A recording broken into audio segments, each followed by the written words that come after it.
আজকে কি বানাবো বলো তো বন্ধুরা, এটা হচ্ছে আজকে রাত্রে বানাবো মেথি শাক। তো এখানে মেথি শাক 40 টাকা আঁটি। বলতে পারো মেথি শাকের এত দাম কেন? জানি না বাবা, কেন এত দাম হয় আমি নিজেই জানি না, তোমাদেরকে বলছি।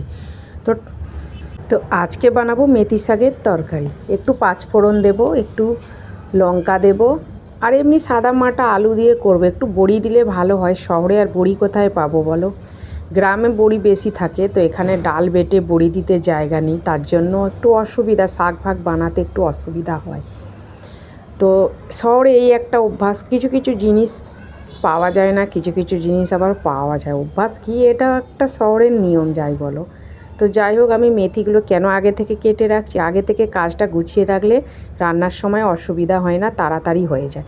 তো দেখো আমি কুচি কুচি করে মেথি শাকগুলোকে কেটে নিয়েছি। তো কেমন লাগছে আমার মেথি শাক কাটা বলো কমেন্ট করে। আজকে রাতের রেসিপি এইটাই, মেথি